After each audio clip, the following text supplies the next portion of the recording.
Joined by Providence College head coach Ed Cooley. Coach, we'll ask you to make an opening statement, and then we're going to take questions from the floor. Well, we're very excited to be here as a representative of Providence College as well as the Big East Conference.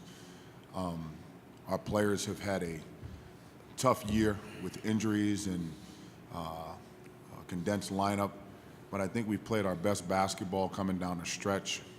Our players have totally bought into this whole heart and soul of what drives us every day.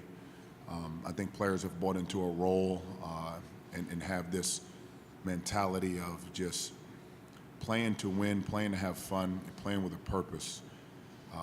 I'm excited to be here. I can't tell you how joyed I am to coach these kids. It's been a lot of fun. We play a great opponent, play a Hall of Fame coach who's been here probably as long as I've been alive.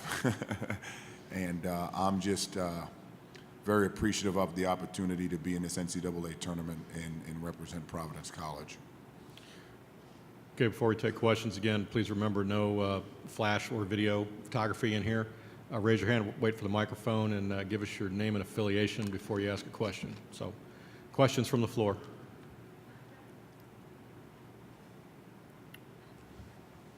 Back to the left of the camera stand.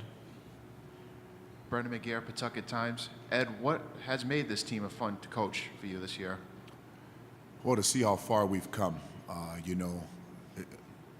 just think 3 years ago, when we took the job, almost 3 years to the day, the culture changed, the attitude changed, the teaching these young men how to prepare, teaching them what it is to use basketball as a life experience. And to see how far someone like a Kadeem Batts has come, to see how far Bryce Cotton has come, has made it really fun to coach this group. And the more I trusted them and the more they trusted us as a staff, I think the more success that we've had. So that's been the fun part. I feel like a proud father with these young kids of how far they've come. On the left in the rear.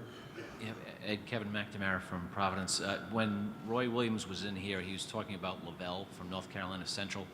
His first time here, you should take your time and enjoy it. I know you've been here a lot as an assistant, but obviously first time as a head coach.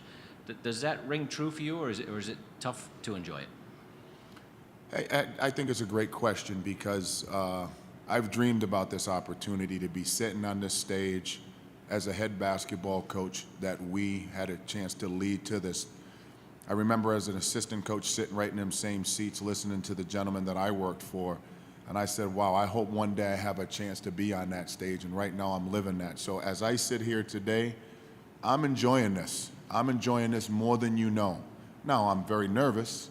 I got a lot of stress, but at the same time, if you can't enjoy what you do and take something from it, it's not worth it at all. So trust me, Kevin, I'm enjoying this moment, baby.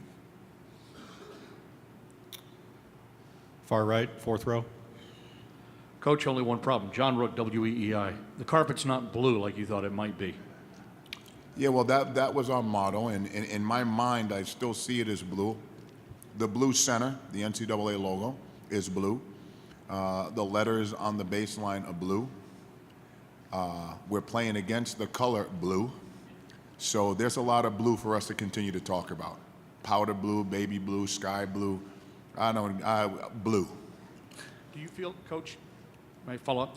Do you feel like this is about where you thought you should be at this stage since you took over the program? Are you ahead of schedule? Are you a little behind?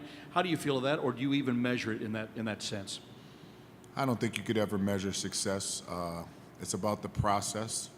I did feel in early November when we had a full roster, I thought we had a really good basketball team, and I thought we could get here. But just like anything else, there's going to be bumps in the road, and you're going to have to deal with those. And it's how you deal with something is how you'll respond to it. And I think our kids have been resilient in that response. When they hire you to do a job, and that's what I'm here doing. I'm trying to do my job. Third row on the left.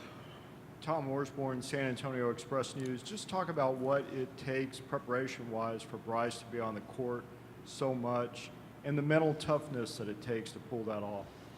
I was waiting for that because that seems to be the theme even during the season that everybody talks about is our Iron Man, Bryce Cotton. First and foremost, I still think he's the most undervalued kid in all of American college basketball. I think he's an elite level guard. He's been playing 35 to 39 minutes a game since we've coached him. So I don't look at this as any different. He's a mentally tough young man. He knows how to pace himself to play a full game. We never think of taking him out of the basketball game, ever. With the timeouts that were allowed, we use the timeouts. There's long TV timeouts. There's strategic timeouts that are used. And at the end of the day, what kids do really want to come out? They don't want to come out. I told them, come out when you retire. Other than that, don't look at the bench because you're not coming out. On the left, fifth row. Ed, you made mention the other day of Carolina's front court, their size and running ability. As you've watched them more, do they compare to anybody that you faced? And just, what does that challenge bring? When we went back and we watched, Baylor has some bigs that run extremely well. We played Baylor last year, playing against Syracuse in their length.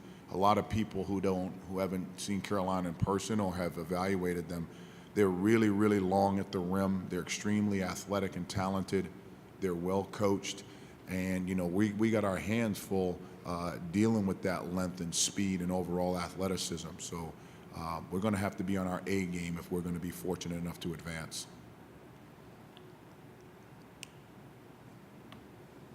Questions?